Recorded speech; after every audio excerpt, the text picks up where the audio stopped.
Bueno, les comentaba algo que hoy vamos a usar como disparador a Heráclito, que como en la tradición de la filosofía canónica, más así oficial, podríamos decir, es un autor bastante poco tenido en cuenta y es más rescatado bueno, por autores que siempre estuvieron como medio eh, en el jardín de los excluidos, digamos, de la historia de la filosofía, como Nietzsche, y bueno, a partir de Nietzsche, todos los posmodernos en el siglo XX, y bueno, a partir de ahí Heráclito como cobró una presencia un poco más importante. Bueno, también Spinoza habla en su momento de Heráclito, pero es un autor, digamos, que tiene muy pocos fragmentos, de los cuales les comentaba antes, eh, son aforismos, con lo cual no son fragmentos que estén conectados entre sí como si fuera una argumentación, digamos, como los textos, qué sé yo, de Platón, de Aristóteles, que también son antiguos, pero que son como una obra sobre un tema y que están como más argumentados de una manera más lógica, podríamos decir.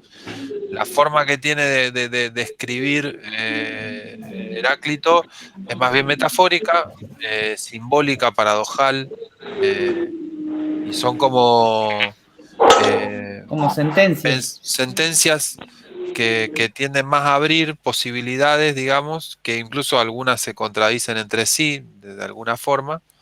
eh, y básicamente como sus tópicos centrales tienen que ver con el tiempo, eh, en un plano, digamos, secundario, en el sentido de que es una referencia de muchas formas distintas al tiempo, porque él habla mucho del fluir, del cambio, de lo nuevo, de lo que se destruye, de lo que se crea, habla mucho del juego de los opuestos en la naturaleza y también de la unidad y lo múltiple, digamos, como todo es uno, pero a la vez todo es diverso, digamos, como...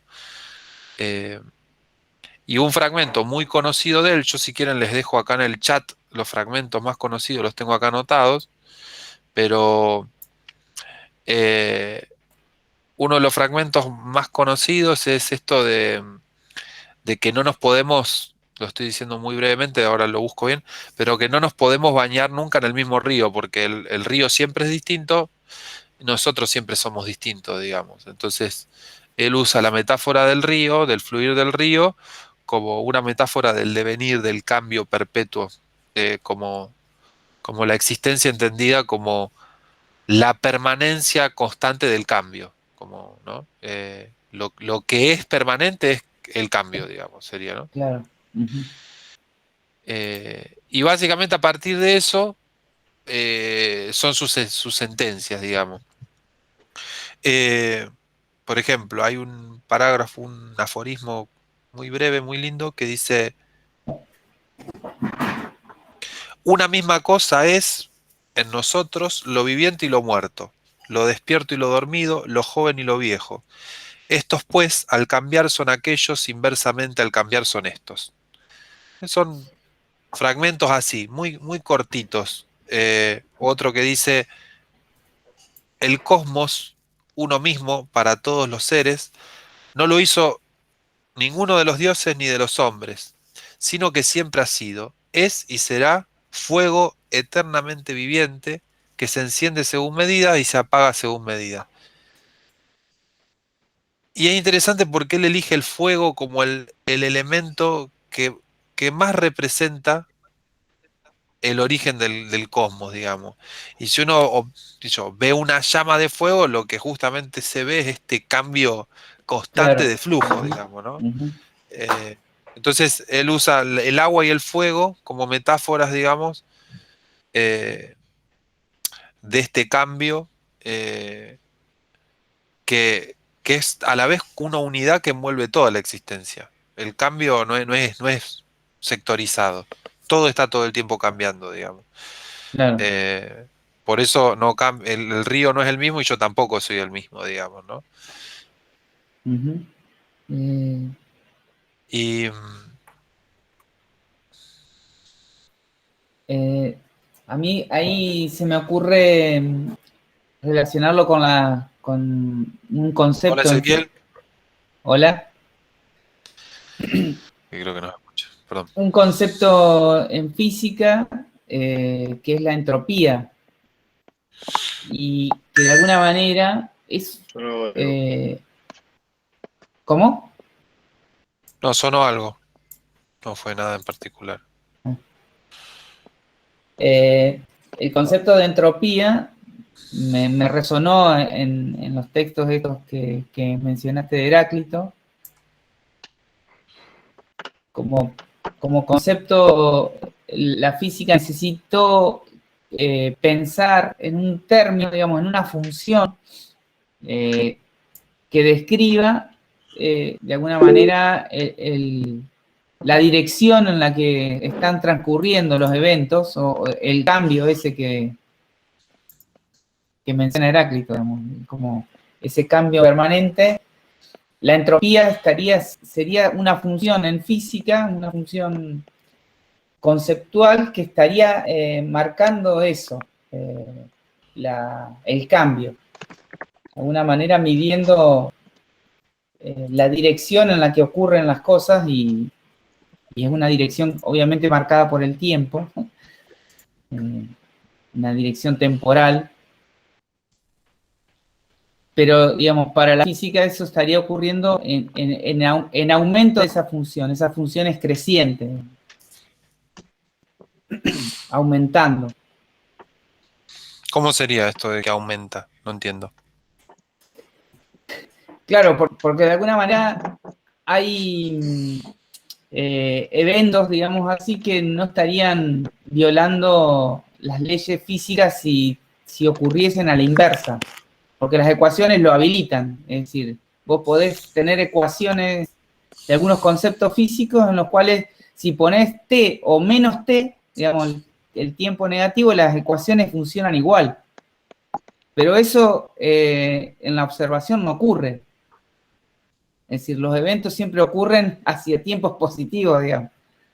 Y entonces surge la necesidad de crear una función matemática, un concepto físico, que de alguna manera marque la direccionalidad en la que ocurren los eventos. Si bien están habilitados matemáticamente, en la experiencia no se observan. Es decir, por ejemplo, lo típico es el gas que está encerrado en una garrafa. Si vos abrís la válvula, el gas sale y nunca vas a ver el proceso inverso. Y así hay un montón de fenómenos físicos que parecería que ocurren como en una dirección. Eh, y esa dirección estaría dada por esa función denominada entropía, y entonces es como que ocurre en un aumento de esa función, en un aumento del caos, un aumento de la diversidad, digamos. La tendencia sería que se disgregue la materia, que se divida en fragmentos, más que a permanecer unida. Es decir, es como esa idea, ¿no? Ahí no te estoy escuchando, Facu. No digo que de alguna manera Ah, por eso la vida, digamos, en su proceso es como un breve momento donde todo va en contra de la entropía, digamos. O sea, en vez de desorganizarse, se organiza por un tiempo algo claro, hasta que se disuelve. exactamente, pero esa organización que estaría como teniendo un costo energético, en algún momento lo terminás pagando, digamos. Claro, Es como que está sosteniendo algo que la tendencia sería lo contrario, digamos. claro. Está sosteniéndola con un costo energético, digamos. Sí. Te tenés que alimentar, te tenés que, digamos, generar una energía que te sostenga. Si, Si te abandonás, te vas a disgregar, digamos. Vas a tender a disolverte. Y tomando eso de la disolución, Ujú, em, Heráclito reconoce mucho esto de la destrucción y la creación como un juego de opuestos se necesitan. ujú, Eh, y al tiempo, de alguna manera, lo concibe así. De hecho, en la mitología griega está la idea del dios Cronos, claro, que se comía que se devoraba a sus hijos, digamos. O a sea, sus el hijos. tiempo se Ujú. devora lo que crea.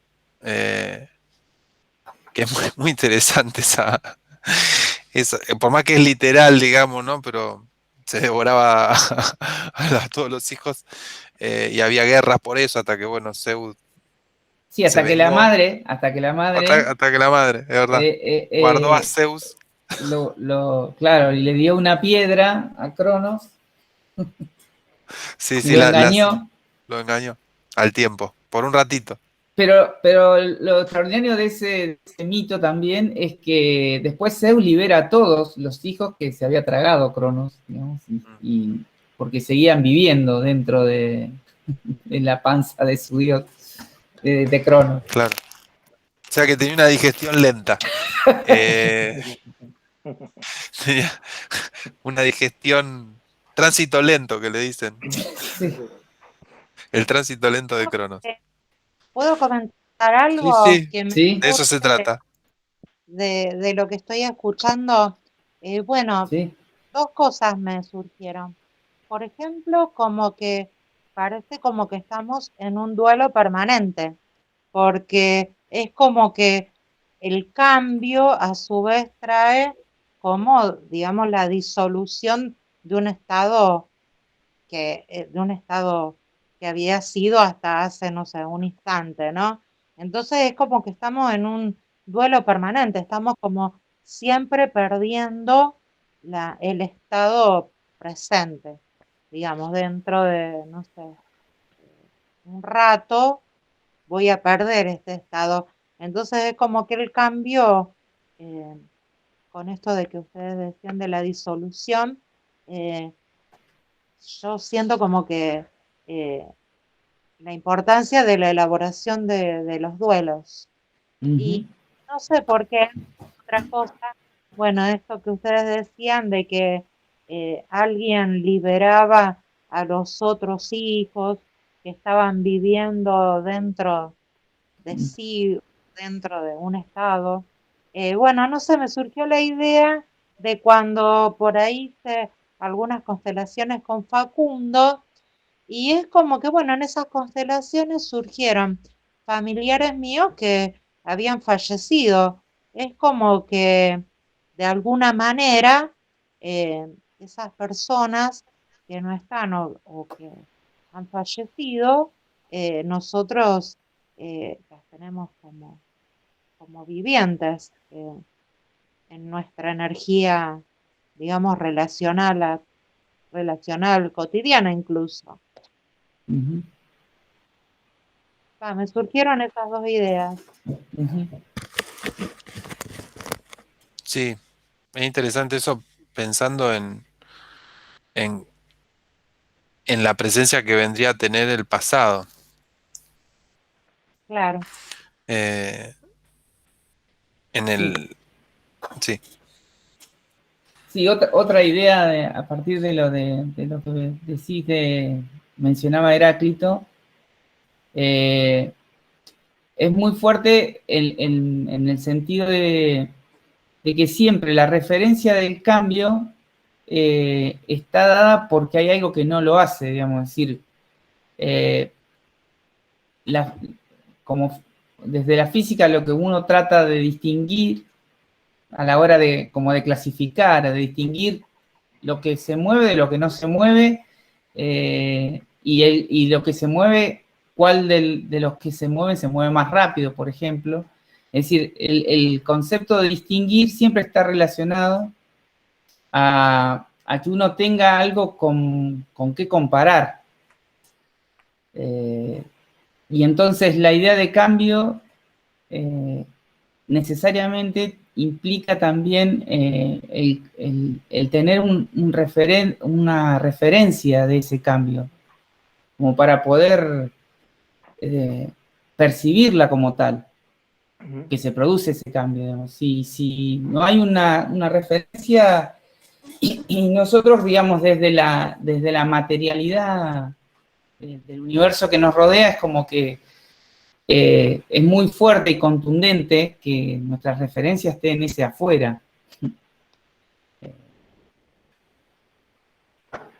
¿Entraste ahora por el celu, Facu? Se murió Se mi computadora, multiplicó. por eso entré del celular. Tenemos 2 Facundo Fagioles, así se van multiplicando los seres. Es una cosa impresionante esto que está sucediendo. Bien, bueno, a mí me toca la parte de la mirada desde el oriente. Yo me especialicé, por decir alguna cosa exagerada, en la filosofía taoísta, el pensamiento taoísta, que si China es el extremo oriente, los taoístas son los extremistas del extremo oriente. Y se han ocupado justamente de lo que se han ocupado los chinos en general, de los cuales no puedo dar mucha fe, sí más de los chinos taoístas, pero en general los chinos, de sus problemas metafísicos siempre han sido tratar de explicar el cambio, justamente. Nunca han buscado eso, descubrir lo que está inmóvil, ni el ser absoluto, ni ninguna de esas características tan típicas del pensamiento occidental, inclusive del hindú. Algo que habíamos dicho en la primera charla, que esto tiene mucho que ver con la diferencia del pensamiento chino con el pensamiento indoeuropeo por el lenguaje, digamos, ¿no? El lenguaje chino es muy diferente, con lo cual pueden pensar de una manera muy diferente. La estructura gramatical de nuestros lenguajes determina nuestra capacidad de pensamiento. Digamos, dan los límites de nuestro pensamiento y también las posibilidades. No, claro. No es que uno sea mejor que el otro. Yo creo que el pensamiento chino es mejor que el pensamiento indoeuropeo, por eso soy raro. Y sobre todo que es difícil pensar de un modo chino cuando uno tiene una estructura mental y de pensamiento del lenguaje que tenemos. Claro. Nuestro lenguaje justamente logra salirse de lo que lo limita su estructura gramatical, muchas veces con la poesía. Ajá. Y con el humor. Son cosas que rompen la lógica interna del lenguaje. Pero si no, cotidianamente, en nuestra percepción de la realidad, la traducimos a lo que nuestra gramática nos permite. Entonces, toda la filosofía occidental ha estado siempre preocupada metafísicamente por el tema del ser, ¿no? Distinguir el ser más allá de las contingencias, ¿no? De lo que se observa del ser, y encontrar como el ser ese puro, ¿no? Como la esencia. Todas esas cuestiones que para los chinos son absolutamente innecesarias. Digamos, son cuestiones sin sentido, por el simple hecho de que ellos no tienen verbo ser. Digamos. Básicamente no tienen verbos, en realidad. O sea, eso es lo interesante de su pensamiento, ligado a que no tiene una estructura gramatical como la nuestra, que tenemos, ¿no? Sujeto, verbo, predicado. Los adjetivos que son los que le ponen cualidad a ese sujeto que viene a ser el ser. En cambio, para los chinos, sus términos funcionan en comparación, en oposición y en complementariedad, ¿no? De ahí que salga después lo que Jung llamará, que nosotros llegaremos como al final de todas estas charlas, que el tema de la sincronicidad, ¿no? Es un concepto que Jung le afana, por decirlo de alguna manera técnica, a los chinos, digamos, los conceptualiza, algo que los chinos no se tomaron el trabajo de conceptualizar. Porque el tema es que justamente esa estructura de pensamiento china no da para generar pensamiento abstracto. La escritura de ellos, mal llamada ideogramas, porque uno dice si es un ideograma, son gramas, o sea, dibujitos de ideas, ¿no? Eso es lo que uno deduciría. Y en realidad no son ideas, porque no son abstractos los ideogramas. Los ideogramas son imágenes, de algún modo, y su significado no está en sí mismo. O sea, un ideograma por sí mismo no significa nada. Significa en relación con otro ideograma, justamente, por oposición, complementariedad, ¿no? Entonces ahí es donde los ideogramas empiezan a tener significado, sentido, y un sentido no definitorio y específico como es el que nos gusta a nosotros los occidentales, que las cosas sean absolutamente claras y definidas, sino es un sentido que dispara asociaciones hacia todos lados, significantes para todos lados. Esa es la gracia del lenguaje chino, que genera ese pensamiento en los chinos también. Por eso ellos siempre lo que les ha preocupado es cómo explicar lo que está en movimiento, de qué modo poder hablar de lo que está sucediendo, de lo que se mueve, describir eso. Y básicamente tienen dos herramientas que son como conocidas en general. Una es el famoso yin-yang, ¿no? Esos dos pescaditos, el blanco y el negro, que esa es una, que también se lo mal llama la teoría del yin-yang. Por supuesto, todos estos son nombres que pusieron los occidentales amablemente, porque las teorías tienen que ser demostradas, ¿no? Entonces es una teoría. Y no es ninguna teoría, es simplemente el modo que ellos, una de las herramientas que tienen para describir la realidad, lo que se mueve. Uno puede ponerse a describir toda realidad desde dos opuestos, que no son opuestos tajantes, sino complementarios. En algún momento de un opuesto se pasa al otro, que ahí está un poco Heráclito cuando habla de los opuestos, es de los nuestros, digamos, estamos absolutamente cerca. Y otra herramienta que tienen, que también es conocida, es, bueno, el yin-yang sale del famoso libro que se usa para oráculo, que es el I Ching, que es el libro filosófico más antiguo chino. Y después tienen algo que sale del Pacuay, de los que acá se conoce como 5 elementos, también mal llamados, porque al llamarlos elementos es como si fueran cosas fijas, ¿no? Como nosotros que tenemos en la astrología, ¿no? La tierra, el agua. Y para los chinos son 5 movimientos o fases, que con lo que utilizan esos 5 nombres es para describir el funcionamiento de la energía. Entonces no son cosas fijas. Se parecen a los elementos hindúes, pero los elementos hindúes también son descripción como de la cosa, de la forma.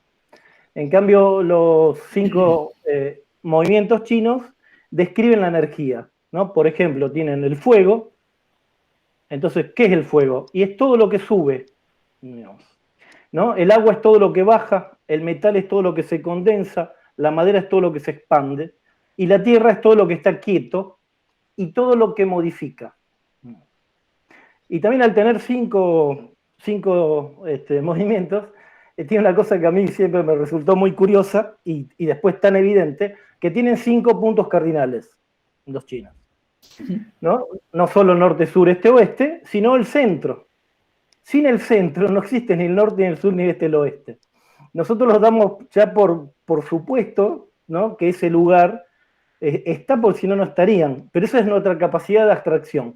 Para los chinos, digamos, ese es un punto fundamental, que es el centro, sin el cual las otras cosas no existirían. Somos nosotros el centro. Somos nosotros el centro, por supuesto. Y China era el centro, aparte, era el mundo para ellos, ¿no? Sin comprender, digamos, que la estructura del lenguaje, la gramática del lenguaje genera un tipo de estructura de pensamiento que permite pensar ciertas cosas y otras no, nunca vamos a poder comprender la noción extraña que tienen los chinos en relación al tiempo, que justamente no es el tiempo lineal, es un tiempo más bien cíclico, como se puede suponer, y que, bueno, veremos más adelante. Lo dejo ahí por ahora. No es poliés, Bueno, no es poliés. este momento fue auspiciado por el Partido Comunista Chino, que es lo más alejado del taoísmo que se pueda encontrar. Sí, pero son bueno, confucianos. son confucianos. Son confucianos, así es. El taoísmo nunca existió en realidad, no existe como entidad. Eso también es una ventaja para hablar del taoísmo. No hay una entidad que te pueda decir, no, lo que usted dice no corresponde, porque no hay ninguna ortodoxia. yo relaciono mucho lo que dijo Guillermo con el Feng Shui. Ujú. Totalmente, claro.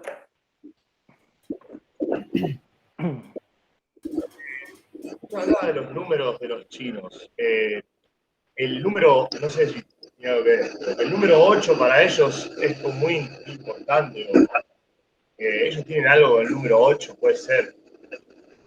No sé. Sí, sí. Eso viene de la combinación de justamente las líneas yin y yang en de a 3. Son los 8 trigramas, ¿no? Que ahí viene el Pacua, que sería como decir 8 dibujitos. El Pa es 8. El número que ellos lo tienen más como mistificado es el número 9, en realidad. Sí, ahí también nosotros tenemos, digamos, asociado siempre, o mejor dicho, muy fuertemente asociado los números con cantidades. Y en realidad la existencia de los números en sí es algo bastante difícil de entender. No es tan simple.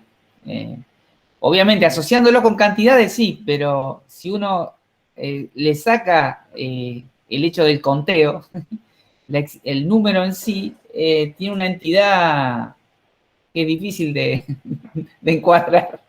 Claro, están los famosos cuadrados mágicos, ¿no? Esos donde sumando las diagonales, las columnas, los horizontales dan las mismas cifras.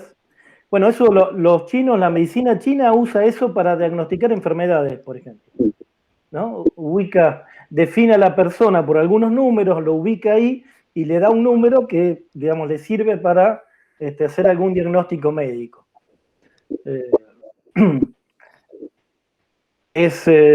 Tienen, en relación a los números, tienen todo un trabajo muy importante los chinos, que me resulta absolutamente incomprensible. Sí, por eso, porque creo que nosotros es muy difícil salirnos de la idea de la cantidad, de que el número nos está representando una cantidad de cosas. Ovejas, vacas, lo que Siempre es sea. en relación a algo, por decir, bueno, 7 ovejas. ¿En relación a qué son 7? O sea, en relación al cero capaz. O con las 7 del 0. Bueno, pero ahí surge algo que es más complejo, porque el cero es bastante nuevo, en realidad. Eh, eh, La nada. el cero, claro, por ejemplo, en los griegos, los griegos Euclides, digamos, toda la geometría que nosotros conocemos como la geometría, que es la geometría euclidiana, todos los cálculos eran sin el cero, que era un quilombo, digamos. Yo no me lo puedo ni siquiera imaginar, no puedo entender eso, digamos. A mí no me pregunten porque no. Porque el cero permitió, aparte del cero como nada, también permite el número 10, el número 100, o sea, el uso del cero tiene varias funciones, no solamente representar la nada. Y los números negativos, digamos, después. Pero es algo bastante nuevo que se introduce en Occidente a través de los árabes. Eh, y, y bueno, no voy a hablar de eso porque no conozco mucho, pero sí esta cuestión de que en relación a los números, cada cultura, digamos, representó de manera muy distinta eso. Y por eso, digamos, que, por ejemplo, los pitagóricos posicionaban a los números, digamos, en un lugar bueno, Platón toma un poco de eso, pero eran como los dioses de alguna manera, ¿no? No, estoy simplificando mucho, pero y asociaban los números también a la música, medían la música, entonces ellos también hablaban de la música de las esferas, que ahora con los descubrimientos actuales de que la gravedad se puede escuchar, yo me pensaba en los pitagóricos, digo, estos tipos lo dijeron hace bastante. Porque bueno, ellos escuchaban la música de las esferas a través de los números, digamos, ¿no? Era como una cuestión así muy mística, pero bueno, ellos hicieron cálculos, o sea, hay cálculos, digamos, Si bien el teorema de Pitágoras ahora se descubrió que es más viejo, que apareció en otros lados, que no es algo de los pitagóricos, pero bueno, por ejemplo, usaban ese tipo de cálculos, digamos, que son muy complejos y que le permitían medir un montón de cosas, digamos, ¿no? Eh, Sí, Tomando sí. esto, Perdón, la sí, esfera, digamos, era como dentro de los objetos, para esos griegos pitagóricos, uno de los objetos tridimensionales en el cual se alcanzaba como el sumum de las caras, porque si no los cuerpos empezaban el cubo, digamos, eh, el, no me acuerdo, no me salen los nombres ahora de esas figuras geométricas que son en volumen con un número de caras distinto, eh, y van aumentando, y ahí estaban los números en cuanto a la cantidad de superficies o bordes, digamos, o caras que tenía el objeto. Y la esfera era como la perfección en relación a eso, digamos, se alcanzaba. Pero yo quería antes volver a dentro de las cosas que estaba contando Guillermo, del tema de los elementos para los chinos en relación a que el cambio sería lo esencial en ese devenir entre sí de los elementos. La física, de alguna manera, también piensa en una conservación con una conservación con su dinámica, es decir, hay una conservación, manifiesta que la energía se conserva, pero en esa conservación de la energía se puede pasar por muchos estados, digamos, puede haber y de hecho está permanentemente produciéndose cambios,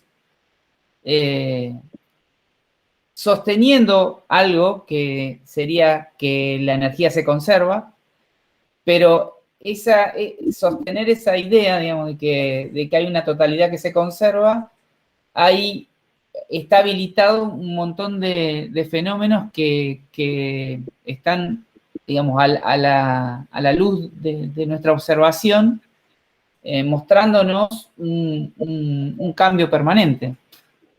Pasar de los estados, digamos, de sólido, líquido, gaseoso, y plasma, que sería el cuarto, es como transiciones de un sistema en el cual, manteniendo que la energía se conserve, habilita esos cambios, digamos. El plasma dice que es el primero en realidad y no el cuarto. Yo he escuchado eso por bastantes personas. Hay un tipo que se llama José Luis París, que yo lo he escuchado bastante, Sí. que habla del 11 pasos de la magia. Bueno, Sí, y sí. él dice que justamente el planeta en este momento está, no sé si el planeta o esta galaxia ubicada en un lugar donde recibe cantidades de plasma muy superiores a lo que la historia de la humanidad. Entonces, si aprovechamos ese plasma, podemos hacer magia. Sí, sí. Sí, lo he escuchado, conozco las ideas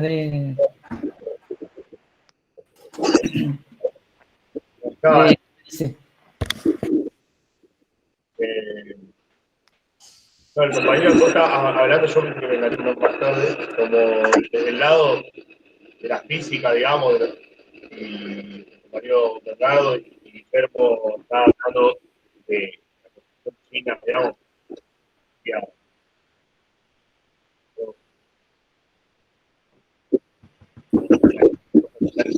viendo, porque yo por ahí salgo por alguna cosa, pero bueno. No, está bien, la idea es que intercambiemos las cosas que vayan surgiendo a partir de los disparadores de Facu. Bueno, con respecto a los elementos, estos 5 elementos los chinos los usan, tienen como características una cosa de que uno genera otro. Ajá. Y que uno destruye a otro también, tienen como Ajá. 2 circuitos. El fuego destruye la madera, el agua al fuego, ¿no? Algunos son como evidentes. Y entonces con esa estructura, esa relación, ellos explican todo, pueden explicar cualquier cosa. O sea, es un modelo de pensamiento, igual que con el yin yang, lo aplican a cualquier situación, a relaciones de pareja, a enfermedades, digamos, la medicina tradicional china lo utiliza, para eso, para diagnosticar, encontrar la evolución de la enfermedad, explicado de ese modo, ¿no? Algo que para un occidental, un paciente tiene gastritis, para un chino puede llegar a ser fuego en el riñón, digamos, ¿no? O viento, ¿no? En el hígado. Cada Humedad. A mí órgano, siempre me dicen que tengo mucha humedad en humedad, algunos claro. órganos. Sí, porque también hay Eso 5 no. factores externos Sí. que corresponderían, digamos. Calor, frío, humedad, sequedad, viento. Digamos. Son los 5 factores externos. Entonces, como con el 5 y esas cosas te explican todo. Utilizan eso como para poder explicar todas las cuestiones. Es más, en la época en que surgieron los primeros textos que podríamos llamar taoístas, había una escuela así filosófica que era la escuela del Yin Yang, justamente. O sea, había uno que se sabe el nombre, no lo recuerdo, que el tipo eso, te explicaba todo el mundo, todas las cosas, trataba de solucionar la vida política de esa época, todo en términos de yin yang, de esa oposición. A ese le llega a decir que una teoría y sabe cómo te pasa por las armas enseguida, digamos. Él pensaba en esto de que es esa cuestión de esos elementos que se entremezclan entre sí y de la complementariedad conflictiva también y armónica de eso. Eh, yo ahí les pasé un fragmentito de Heráclito que es que el tiempo es un niño que juega a los dados y ¿cómo? Iba a decir cualquier cosa. El tiempo es un niño que juega a los dados y de un niño es el reino. Y esta referencia al niño, digamos, y al juego de dados, que en realidad es una traducción más actual porque era otro juego que nadie sabe cuál era, pero se supone que tiene que ver con el azar, eh, hace referencia a que esos cambios, esa destrucción y esa lucha de opuestos, representado a través del niño que juega, eh, tiene que ver con esa creatividad también, con la creatividad de lo nuevo, digamos, ¿no? Y de un movimiento donde todo el tiempo estas fuerzas están en juego. Y hay otro aforismo que yo ahora estoy en duda si es de Heráclito o no, pero en el caso, creo que sí, que esto de la guerra es la madre de todas las cosas, hace referencia también a Creo esta que guerra, ¿no? No a la guerra bélica, sino a la guerra entre opuestos, a cómo toda esa lucha, digamos, o complementariedad, dependiendo en la fase que eso esté, genera la existencia de las cosas. Entonces, esto del agua apaga el fuego, la lluvia o la tormenta, qué sé yo, la tormenta levanta las plantas y remueve la tierra y después eso permite que se humedezca y se limpie el aire, ¿no? Y eso que empieza otro ciclo, o un volcán que explota y arrasa y después esa tierra de lava es mucho más fértil, ¿no? en Todas el, estas metáforas, sí, sí. en el Tao Te Ching, hay, por ahí algún lado dice, de la destrucción surge la creación, que sería como esto, ¿no? De la imagen de la guerra, ¿no? Que crea cosas. Por eso no, es de los nuestros, Heráclito, lo sentimos así Bueno, al principio cercano. estaba pensando, ¿no? Que era re chino o no está influido por todo lo occidental posterior, y sin embargo occidental y seguimos lo de Guillermo y Sí, el lenguaje ya está ahí aplicado. Pasa que también hay como el occidente de Grecia, que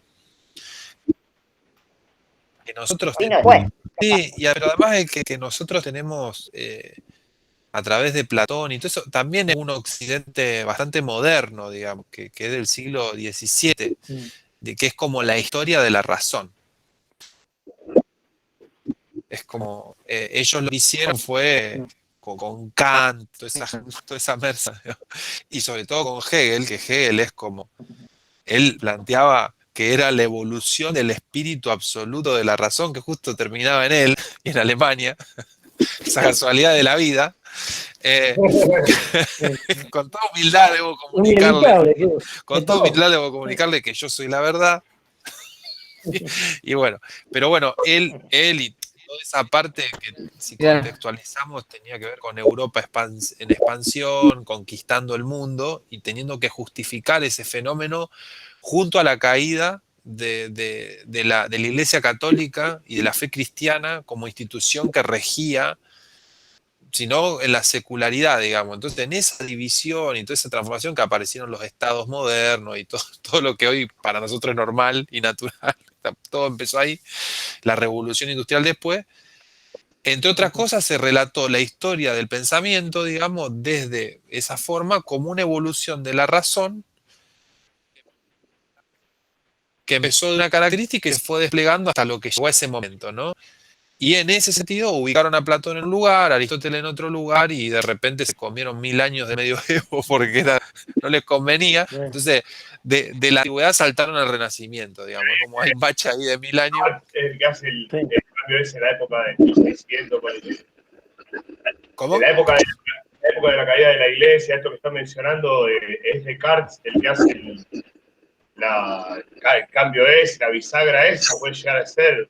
Y bueno, en esa historia de la razón, Descartes como que marca la aparición de la subjetividad, el pienso luego existo, es como el sujeto moderno que también es el sujeto de derecho, que es el hombre libre, que es la libertad individual, que es la idea también del contractualismo, de que entre individuos decidimos formar un Estado. O sea, todo se trataron piensen que era una gran crisis estructural, es como ahora, de otra manera, tenemos que explicar cómo salimos de acá. Entonces, bueno, lo encontraron más o menos por ahí, lo encontraron. A mí siempre me vuela la cabeza pensar esas cosas de cómo decantó para ahí, podrían haber decantado para otro lado, pero bueno, decantó para ahí. Y por ejemplo, pasan cosas ridículas hacia la historia de la filosofía que se nombran presocráticos, porque en esta historia de la evolución están los presocráticos, que es como cualquier cosa, y hay ubicados presocráticos filósofos que eran contemporáneos a Sócrates, como Claro. Demócrito, ¿no? Que fue el que inventó con Leucipo la idea de átomo, que fue descartada por 15 siglos hasta que apareció el átomo, digamos, ¿no? Claro. Digamos, hay un montón de cosas y todos estos filósofos presocráticos que Nietzsche, como manera de volver a ubicarlos en un lugar un poco más importante, a Heráclito, a Anaximandro, a toda esta gente, los llamó filósofos de la naturaleza, Claro. porque eran filósofos de la física, digamos, y saliendo de esta idealidad y de esta historia de la razón, Nietzsche fue uno de los primeros que dijo, bueno, todo esto es un cuento, muchachos, dejen de chamullar, digamos. Después tenía otras cuestiones, Nietzsche, pero bueno, cosa de él, digamos. Uno se creía la historia del centro de la razón, otro hablaba del superhombre. Bueno, son berretines que cada uno puede tener, pero Sí. Lo que es interesante ahí cuando vos, en esto que decís también esa cuestión histórica, que si uno lo piensa en términos de la concepción del tiempo, el medioevo tenía una concepción del tiempo, una cuestión campesina, y el tiempo este lineal del que nosotros empieza también ahí, en esa ruptura, justamente. En el periodo de la razón y eso comienza a vivenciarse el tiempo, ¿no? De ahí viene después el progreso, ¿no? El positivismo, todas esas concepciones de progreso ilimitado y tiempo lineal. Antes la humanidad no era así. Podemos volver a eso, a no tener que vivir yendo derecho hacia algún lado y movernos de otra manera con el tiempo. Claro.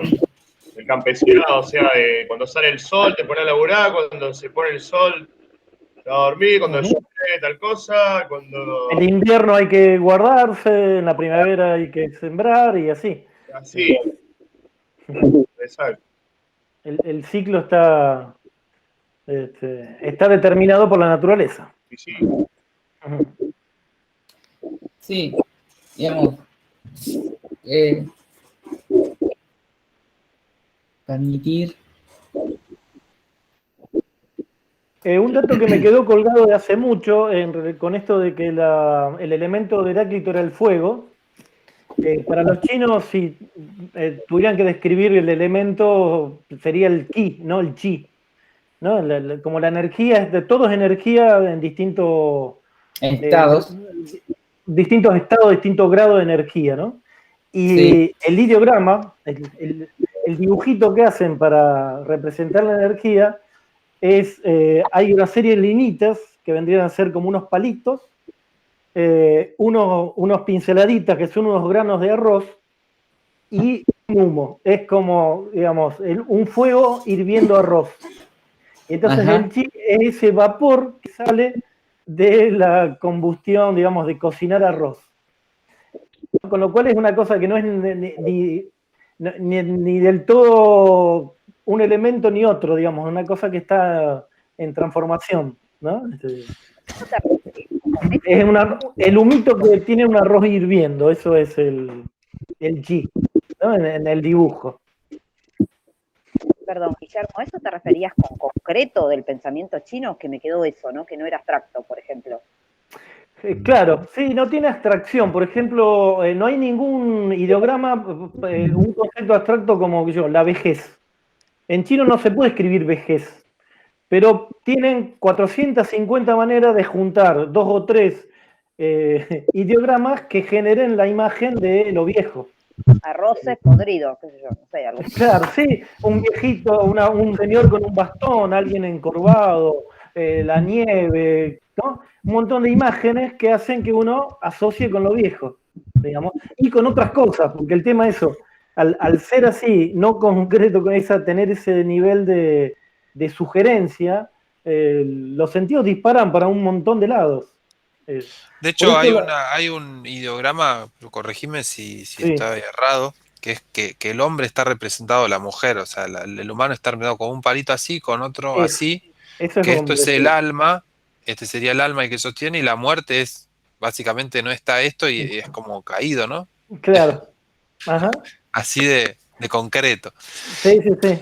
Y Ahí, pensaba también, perdón Bernardo, porque se me ocurría, se me sí. vino algo a la cabeza, que en relación a esto de cómo nosotros tenemos tan asociada la abstracción occidental europea, que es absoluta, además, que eso es terrible, digamos, es absoluta, digamos, es la realidad, y por lo tanto es como que pareciera que la diversidad externa a esta realidad nuestra de la razón son como, bueno, perspectivas, y no sé si se me escucha. Escucha Sí, porque yo sí, perdí sí. imagen. Sí, sí, se escucha. Sí, Sí, sí, se te escucha. estás congelado, Ahora pero se se te escucha. congelaste. Y ahora no se te escucha tampoco. Yo te quería avisar, Ezequiel, que te muteé porque entra mucho ruido desde tu micrófono. Cuando vos quieras hablar, me avisás y te habilito para que puedas. ¿Te parece? Porque hace un montón de ruido a los demás y... Pero es porque tengo el caloventor prendido. Ahí.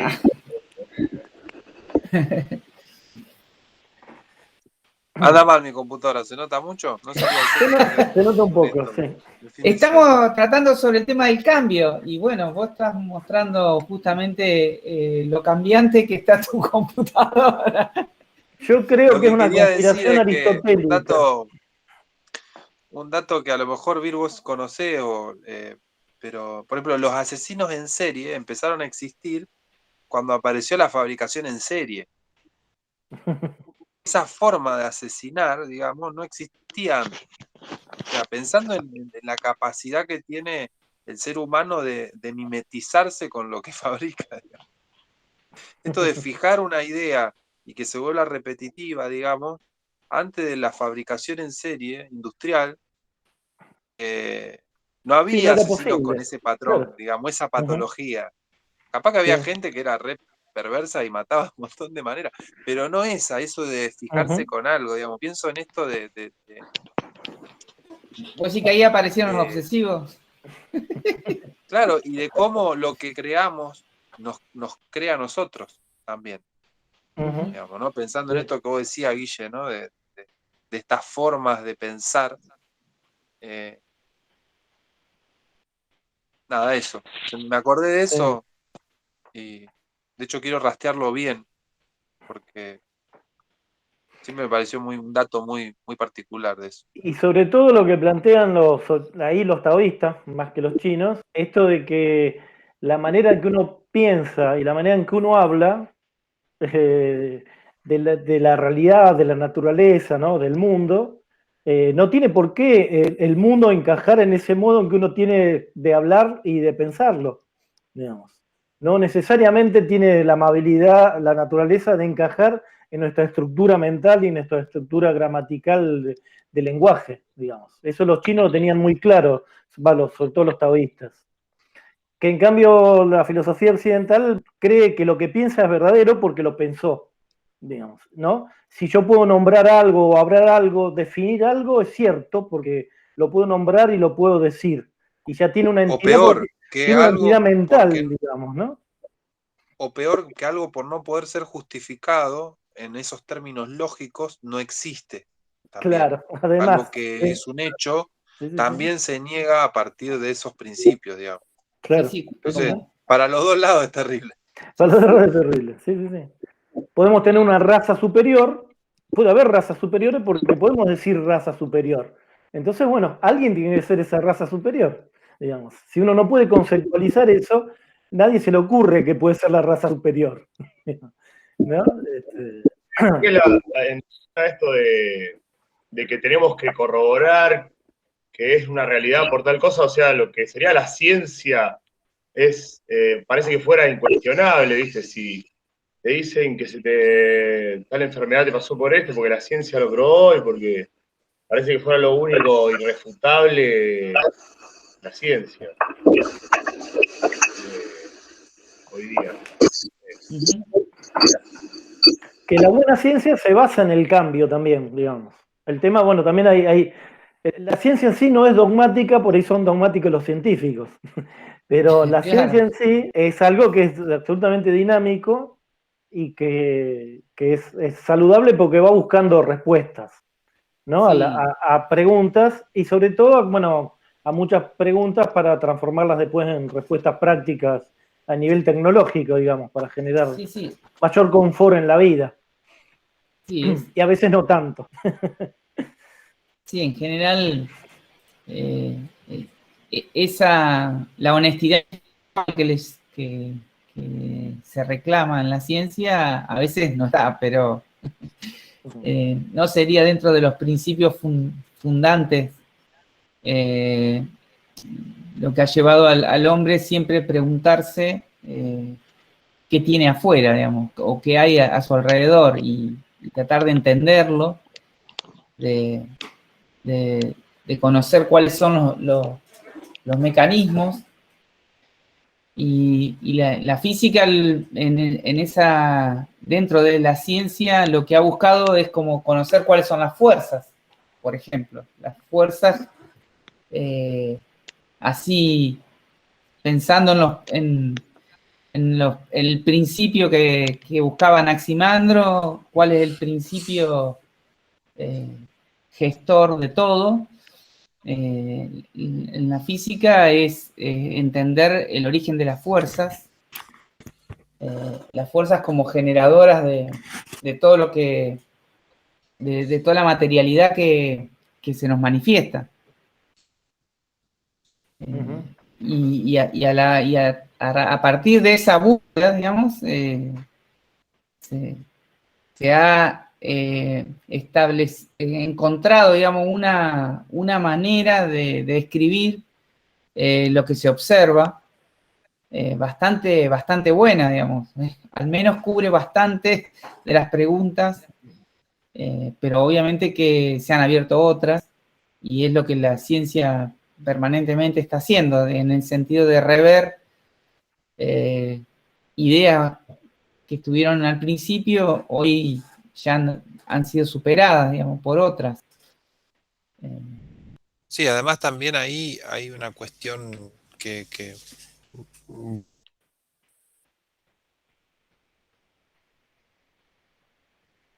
Ahí no se te escucha, Facu. Está con silencio el micrófono, Facu. Ajá. Ahí está. A ver. Habla, Paco. Volvé al Está buscando celular. otro dispositivo para comunicarse. Claro, Sí. Amigate con la tecnología, Facundo. claro. ¿Qué? Con respecto a esto que vos decías de las fuerzas, de la física de las fuerzas, Ujú, con los términos estos yin-yang, que ujú, nadie los tradujo, no se pueden traducir, eh, es muy gracioso algunos textos así de divulgación, de filosofía china y eso, que los autores dicen que no son fuerzas, no ajá, son entidades homológicas ni fuerzas. Y después cuando los usan en las oraciones, lo usan como fuerzas. ¿Viste una cosa? No podemos evitar llevarlo a nuestro modelo mental, ¿no? Para los chinos no son claro. fuerzas, pero después te los ponen y están como si fueran fuerzas. Digamos. Y son simplemente descripciones verbales de situaciones, digamos, no son fuerzas, no son una entidad, alguna cosa aparte, son simplemente etiquetas que se le ponen a las situaciones para Ajá. describir cosas y describir situaciones, digamos. No tienen una entidad real, eso es. Digamos, no hay nada que sea yang absolutamente, ni nada que sea yin absolutamente, sino que son en relación a otra cosa. Sí, y hay algo en relación a la historia, digamos, de la ciencia que vos justo estabas hablando recién, antes de que se me corte este aparato científico. Hola, hola Cari. Que también hay un relato sobre la evolución del pensamiento científico, digamos, que es un relato, Claro. que, o sea, para Claro. cualquier persona que fue adoctrinada en lo que nos cuenta de la historia de la ciencia, pareciera que, bueno, que primero se puso una piedrita, después se puso otra mejor y se fue. Y en realidad no tiene nada que ver con eso. Hay muchas ideas que se crearon de manera, podríamos decir, haciendo este juego más taoísta o más desde Sí, de una totalmente. creatividad mucho más azarosa con un montón En sueños, por de ejemplo. ensueños y de cuestiones que son muy paradójicas y además porque muchas teorías dieron origen a teorías que no se desencadenan lógicamente. O sea, Einstein no es la evolución lógica de la teoría newtoniana, ¿no? Es como todo lo contrario. Claro. Es como la rompe toda adentro, pero es como que se establece como si fuera una evolución. Entonces también ese es un ordenamiento Ujú, que para mí hacemos todo el tiempo porque es la estructura del La pensamiento necesidad de esto, occidental. ¿sí? De sujeto, Claro, verbo, predicado. La cosa entonces lineal. ordenamos, digamos, ¿Sí? se desarma todo y lo ordenamos, pero en realidad el fenómeno fue otro. claro, Y sí. creo que la física cuántica, vos podés explicarlo mejor, ¿verdad? En ese sentido es como lo más paradójico, porque es Sí. como el último, no me sale, el último hit Sí, de la banda sonora, y es como que desde adentro está destruyendo todo, pero con esa forma tan lógica, ¿no? Eso para mí es, claro. bueno, es que hasta un chiste, hasta pareciera un chiste de alguien. Sí, sí, sí, es tal cual, es lo que le pasó a Schrödinger cuando él presenta sus ideas en el Congreso, un Congreso de Física. Él presenta sus ideas, sus conceptos y lo presenta diciendo, bueno, pero en realidad les traigo esta paradoja, eh, explíquenmela, digamos. ¿En qué año? Hace la famosa presentación de la paradoja del gato de Schrödinger, famoso. ¿En Eh, qué año preguntaba eso? y eso fue en el 30, en 1934 me parece, por ahí. No soy muy bueno con las fechas de eso, pero es alrededor de esos años. Bueno, por eso también Einstein estaba tan enojado Ah, con los sí, cuánticos, digamos. Einstein no renegaba todo el tiempo de la cuántica. Y sí, Dios no juega los dados, ¿no? Esa respuesta es una Claro, Es la crítica a respuesta a a la Heráclito, le cuántica. quiso, claro. Sí, Y después a vino la Heráclito. cuántica y Heráclito apareció de nuevo. Dijo, bueno, parece que sí. La del Ujú. gato de ese claro, llega, cuando apenas me conecté estaba justo el tema este, el tiempo y bueno, yo cuando descubrí esto del gato, la descubrí hace poco con unos videos, llega a la conclusión de que de que una parte de vos se repite en otro universo, como que cada momento va quedando ahí y se va, y está pasando en otro lado, lo mismo que en múltiples universos, algo así. Sí, bueno, es la idea del multiuniverso o de universos múltiples, es una idea que justamente entiendo que la han desarrollado algunos físicos porque les resulta abismal, y de alguna manera los conmueve el hecho de que el universo sea como es. Es decir, Claro. lo que yo les contaba la otra vez es que las probabilidades de eventos que se tuvieron que ir dando para que el universo tenga las características que tiene es un número de una probabilidad tan increíblemente baja, pero el universo está, digamos, en él estamos, que entonces tiene que haber una cantidad igual de universos para que todos tengan probabilidad 1. Entonces, la manera de compensar esa locura, digamos, que sería llevar el raciocinio a su extremo, que es hacer la probabilidad de que se hayan formado todos los elementos de la tabla periódica en estrellas y que eso estén en la Tierra como una muestra de cada uno de esos elementos, y que cada uno de esos elementos, te vuelvo a decir, de la tabla periódica, que son los elementos que nos constituyen como organismo vivo, es decir, la cantidad de eventos que se tuvieron que ir dando para que eso pase, es tan increíblemente grande, de pequeño el número, que No te pongas paradójico. ¿Es grande o pequeño? es un número, la probabilidad es pequeñísima, es un 0, digamos, la probabilidad es 0, prácticamente.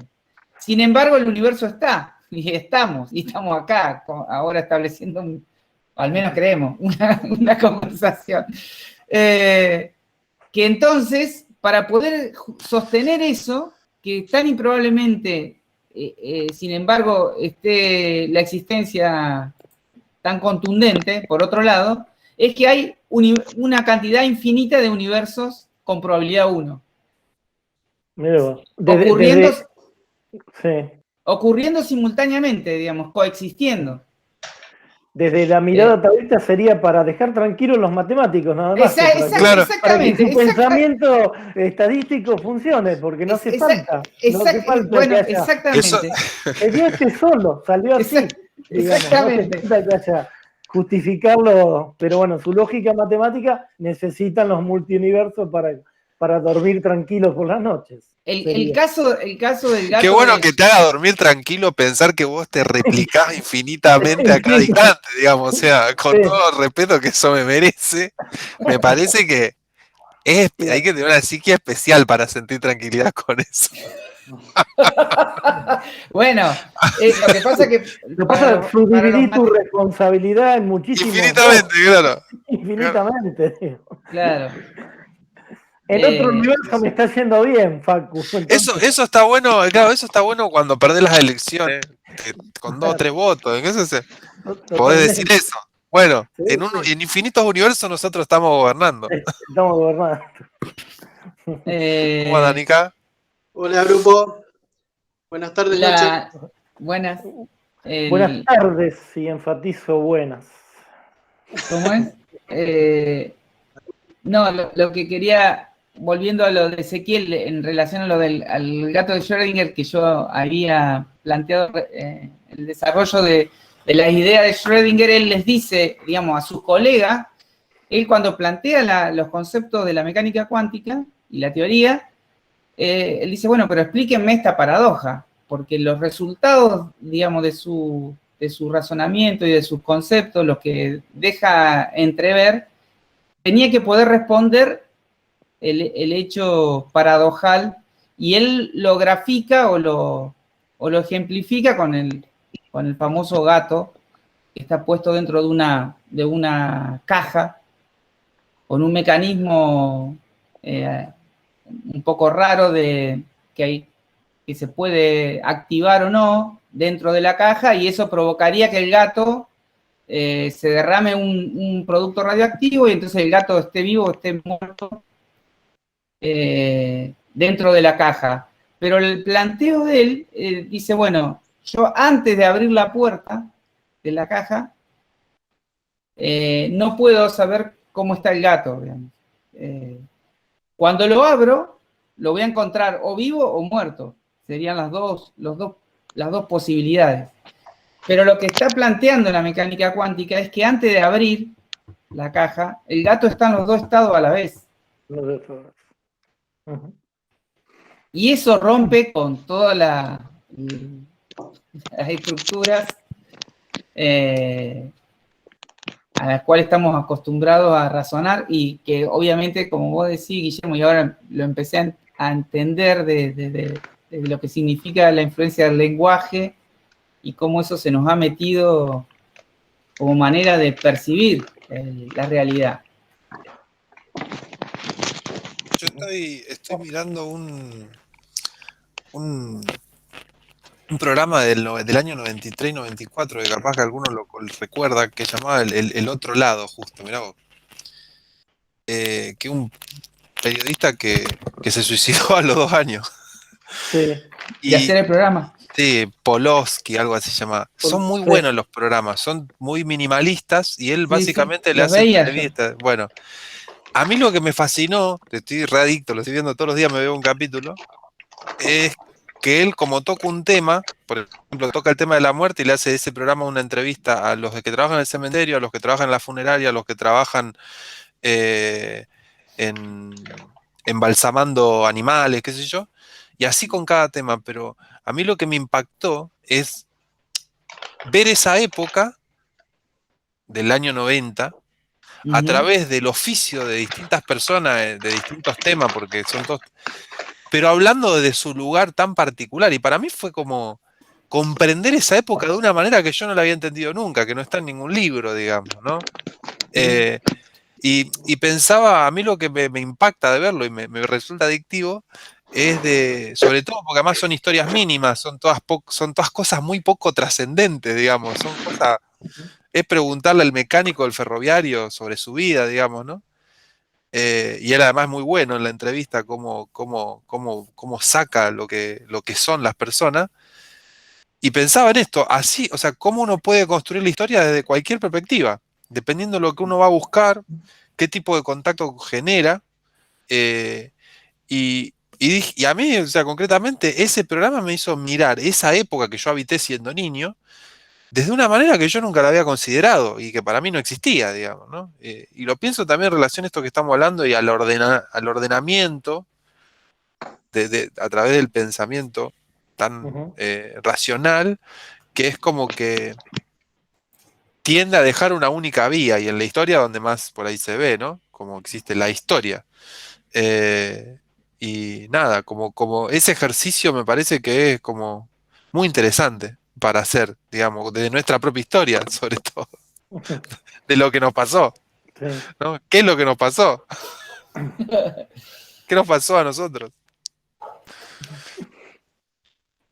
Con lo cual el trabajo de los psicólogos, Virginia, se pone cada vez más complicado. Antes era más fácil, decía. Me retiro, gracias por todo, gente. Bueno. Claro. Hola. Es ¿Se escucha ahí? interesante. Sí, se escucha. ¿Sí? Bueno, Franco, yo no me presenté, aparecí, no tengo cámara, pero bueno. Pero estás con el mago. Estoy con el mago del tarot, olvídate. No, yo quería aportar que están hablando mucho de ahí del lenguaje. Yo, bueno, me venía a la charla hace 20 minutos, vi el video anterior del tiempo, muy bueno, lo vi por YouTube. Yo quería aportar que estuve leyendo un poco y escuchando algunas cosas de psicología. Y yo, la verdad, que soy medio malo para retener autores y esas cosas.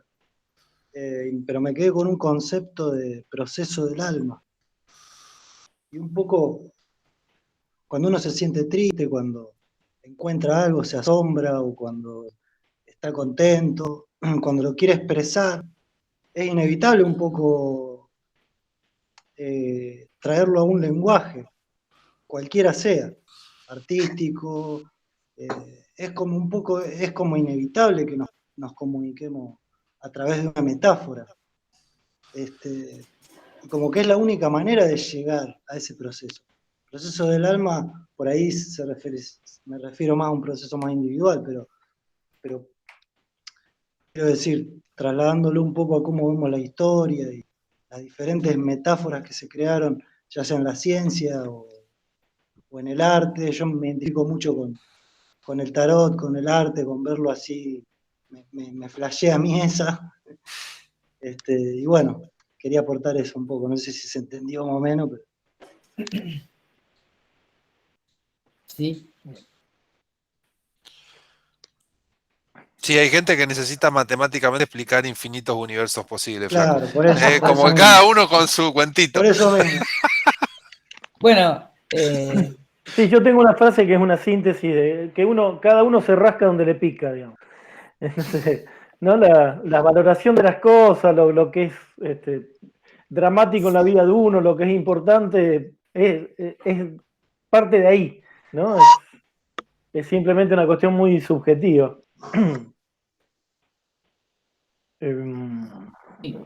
Sí, yo creo que, digamos, hay autores como Hawking o algunos de los físicos más famosos actuales, en los cuales están llegando o han llegado, digamos, al final de sus vidas a plantear un estado así de reconocimiento y de maravilla frente a todo lo que existe, que, digamos, está muy cerca de pensar en un ser creador de todo. No lo dicen expresamente, pero de alguna manera manifiestan. Porque es un sacrilegio. Y sí, más o menos. Es como, y sí. Pero creo que hay todo un recorrido que, digamos, que ahora, digamos, como le decía la otra vez, los racionalistas, si fuesen a fondo, se encuentran con eso. Es decir, por ejemplo, ese número de probabilidad. Digamos. Entonces, y ni hablar de la probabilidad de la existencia humana, digamos, es decir, que se haya dado la vida con la complejidad de un organismo como el que somos. Porque si uno lo piensa energéticamente, digamos, un organismo vivo es de una complejidad que está en contra de la energía, digamos. O sea, nosotros tenemos un cuerpo a 37 grados. Estamos sosteniendo térmicamente un desequilibrio con el entorno, con el ambiente, el cual implica un consumo de energía todo el tiempo. Sostener esos 37 grados frente al ambiente.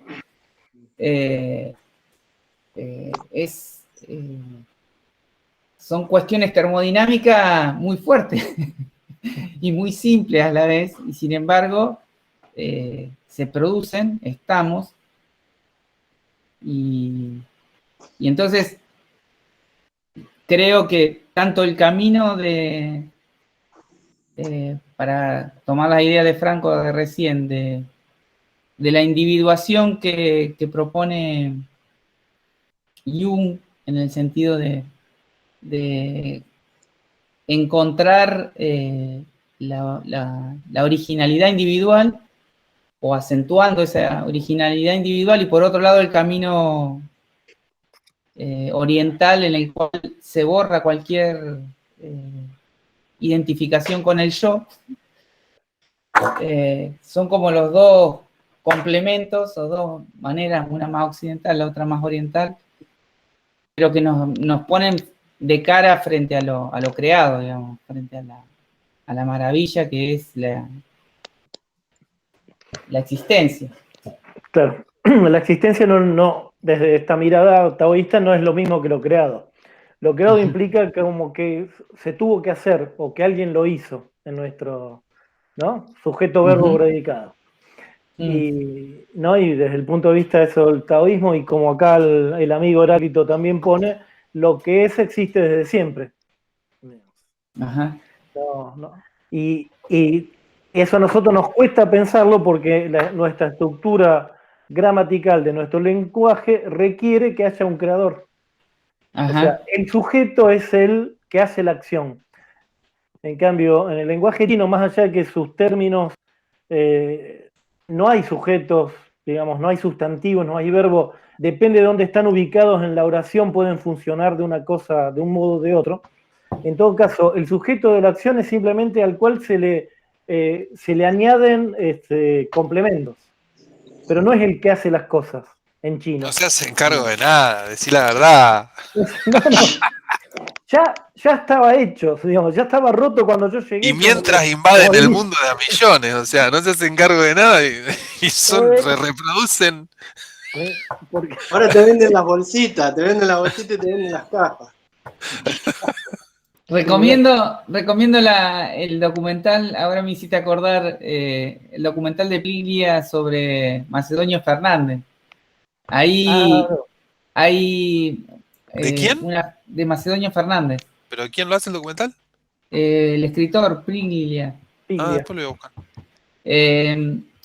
Y ahí él, en el relato de ese documental, se encuentra con una persona, una mujer enferma mental, que anda todo el tiempo con un grabador. Y en ese grabador, porque ella era muy admiradora de Macedonio Fernández, había una grabación. Él, Ricardo, digamos, dice que no sabe si esa voz que se escucha es de Macedonio Fernández, pero la frase que está grabada es como un principio taoísta, porque dice, bueno, no sé si el mundo estaba antes de que yo naciera, digamos, nació conmigo, y nada más me importa, digamos. Está buenísimo. Yo pienso que es un koan eso, Bernardo, o puede funcionar como un koan. Sí, totalmente. Sí. Sí, claro. Sí. Creo que son las maneras de romper las estructuras. Y un poco fue lo que hizo la mecánica cuántica, fue eso, un koan para la ciencia. Un koan científico. Exacto, totalmente. Sí. Porque provocó una ruptura, digamos, no podés pensarlo linealmente. Tenés que dar un salto. Sí, es interesante que también ese salto a la ambigüedad, a la contradicción, a lo paradójico, fue uno de los pilares de la creación de la nueva revolución industrial y tecnológica. Sí. A mí eso me rompe la cabeza, digamos, ¿no? Como por correr ese límite se pudieron crear cosas, digamos, como los artefactos que estamos usando ahora. Claro. Y pensándolo también metafóricamente en esto que hablamos del límite que implica o la posibilidad que implica cambiar la estructura de pensamiento o de posibilidad. Podés crear internet, claro. podés crear, bueno, cosas mucho más grosas que internet, pero la forma de hacer contacto con la realidad cambia, digamos. Entonces, a mí en ese sentido, como que siempre a mí una cosa de las que más me fascinó de cuando uno ve películas de ciencia ficción, es que el futuro siempre es la época de la película llevado al futuro. Uno ve el futuro una película de ciencia ficción de los años 50 y el futuro del 2050 son artefactos de los 50 llevado, digamos, al futuro. Entonces, a mí siempre me causó gracia eso, en eso Bergson, que es un filósofo que me gusta mucho, habla de que el futuro, como crea lo nuevo, no se puede prever, y por eso cuestiona la idea determinista de la evolución, porque dice, nosotros para atrás contamos una historia, pero siempre para atrás y para adelante hubo creación, entonces no sabemos bien de dónde viene la cosa. Y Y yo lo pensaba, cuando veo una película de ciencia ficción de los 90, ni siquiera nos vamos mucho atrás, no existía táctil. No, vos no te ibas a un futuro lejano donde había cosas táctiles. Eran cosas más chiquitas, mini discs, o sea, y de repente apareció lo táctil y todo el futuro es táctil, o sea, pantallas gigantes táctiles en el futuro. Y a mí siempre me pareció re interesante eso de cómo podían pensar una película ya con efectos especiales buenos, digamos, de a 1000 años, pero no pudieron pensar la pantalla táctil que salió 3 años después, digamos. Eso para mí como que, digo, evidentemente es muy difícil saber Sí, lo que va a pasar, eh, realmente. sí, pero digamos, está planteado el hecho de que nuestro cerebro en relación a la información que guarda, eh, puede reconocer algo que no esté de alguna manera guardado ahí. Es decir, si vos buscas un archivo en tu computadora, si el archivo no está, no lo va a encontrar. Nuestro cerebro puede reconocer algo que no esté como información. Ah, no sé, yo eso ya no. Ahí Cari va a decir algo. La Cari que estaba esperando para hablar. Este es tu momento, Cari.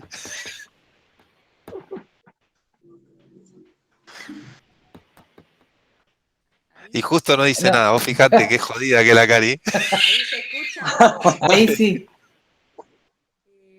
Pensaba si es posible que la computadora tenga información, pero yo no tenga el, no sé cómo se llama, ¿no? El código para sacar esa información. Si estoy pensando que solamente, ¿dónde estoy pensando que está la información?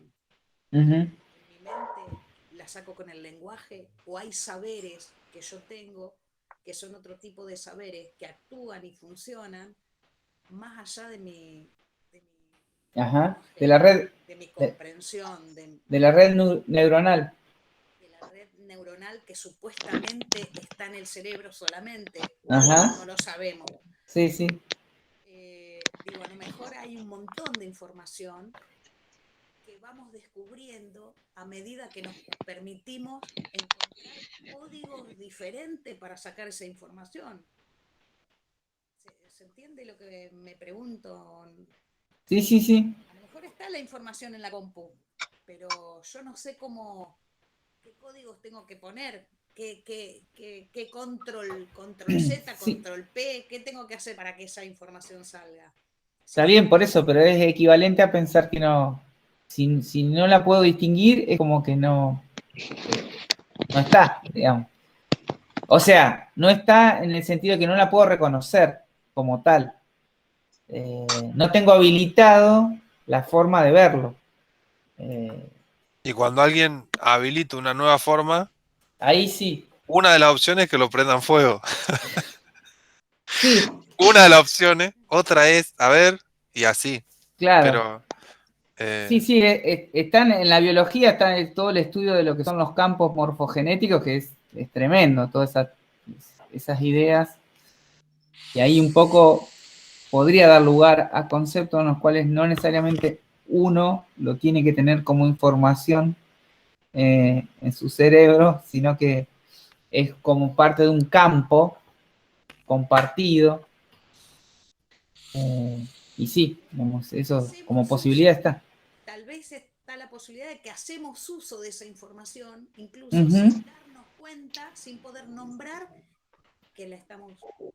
No, totalmente. Digamos, de alguna manera, cada invención humana, en un principio fue una idea, un pensamiento. Alguien primero se le ocurrió relacionar, no sé, la rueda, por ejemplo, no sé, se le ocurrió pensar en la posibilidad de la rueda, pero alguien la pensó primero, después alguien la efectivizó. Y así es como de alguna manera hayan ido apareciendo los descubrimientos, los inventos. Alguien los piensa primero, es como si de alguna manera los pusiese en algún lugar, en un campo. o los recuerda dependiendo, O digamos. los recuerda, Claro, según Platón, los recordaría. sí. Sí. Sí, me parece que... Bueno, Hay interesante. un Hoy chiste abrí... con eso, hay un chiste con eso que, digamos, que la humanidad está perdida si descubrieron en el Paleolítico la rueda, en el Medioevo la valija, y la valija con ruedita en el... O sea, en el siglo XX no cambió, no evolucionamos mucho nuestra inteligencia, digamos. Hay un chiste con eso del tiempo que se tardó en inventar el casco para acá en relación a la protección genital. Y como que tardó más tiempo. Yo había visto un meme con eso, con los años, digamos, de que hay bastantes años de diferencia.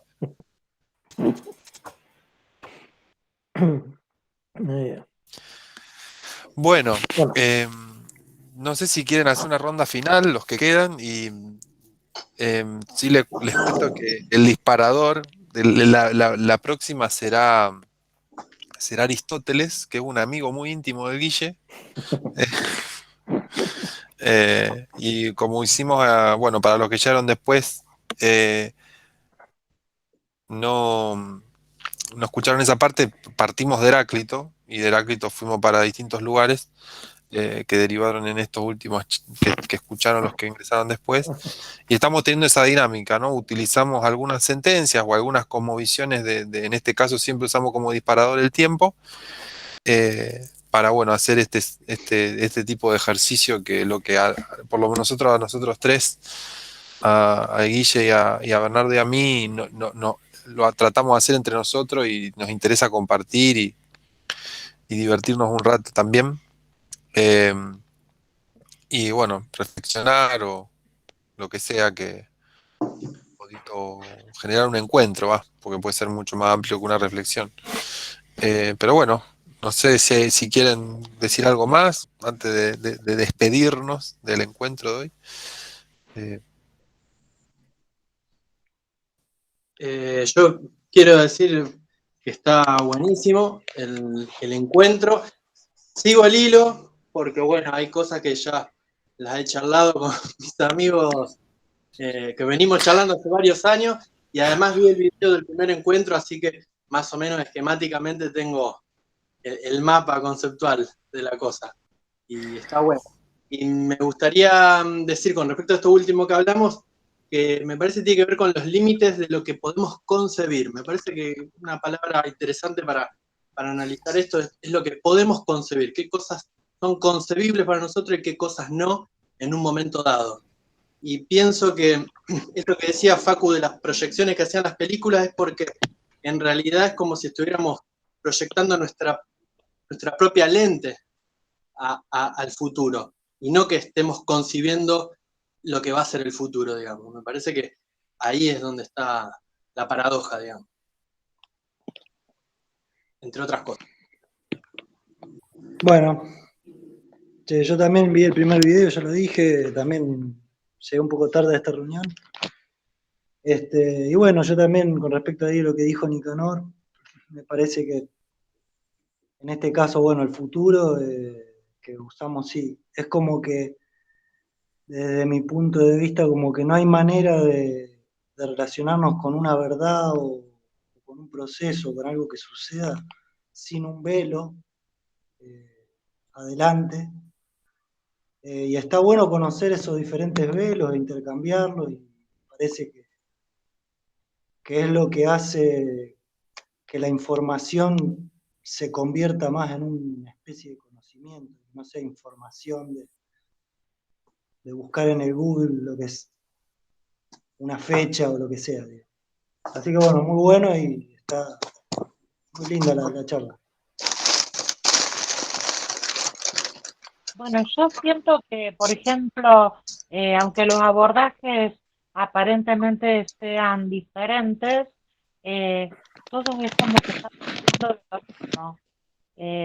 Y como que, bueno, todos los paradigmas se integran de alguna manera. Y eso, bueno, me resulta muy interesante.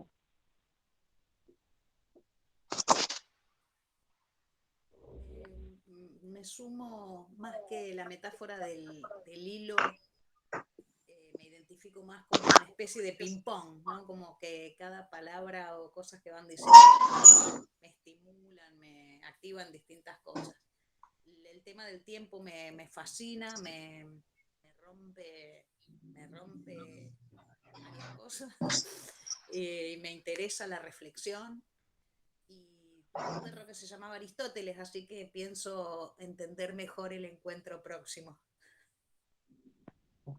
Qué bueno ponerle un perro, dijiste. Qué bueno tener un perro, Aristóteles. Yo acá tengo un gato que se llama Apolo. ¿Qué? Es terrible, Y el otro se llama Indio, ahí, más ricotero.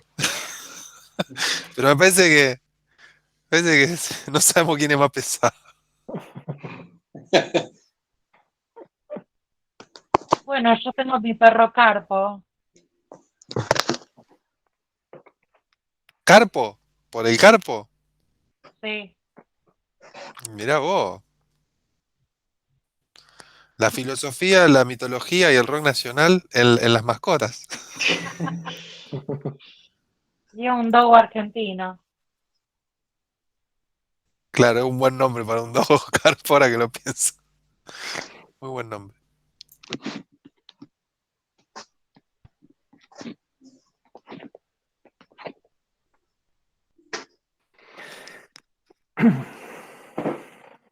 Bueno, Bueno, nos despedimos. Me encantó, yo la primera vez que traigo, y bueno, estoy acá en la Sierra de Córdoba, medio frío de la vida que tenía antes. Qué bueno. Y bueno, ahí está el tiempo, a veces qué sé yo, el invierno me hizo decir, mirá, yo hacía esto, hacía todo, hago otra cosa, así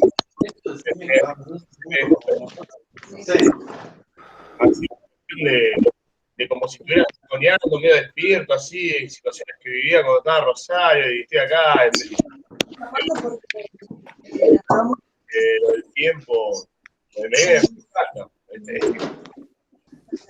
Y lo del chino me interesó mucho, la verdad que aprendí muchas cosas que la tenía por ahí, aire y hermoso. Vamos poniendo algo como para que no se... Antes, lo que dijo Guillermo me gustó mucho. Lo de la vez lo que yo vengo viendo en relación a video, ¿no? He leído de física y todo eso, pero me interesó lo que yo venía viendo.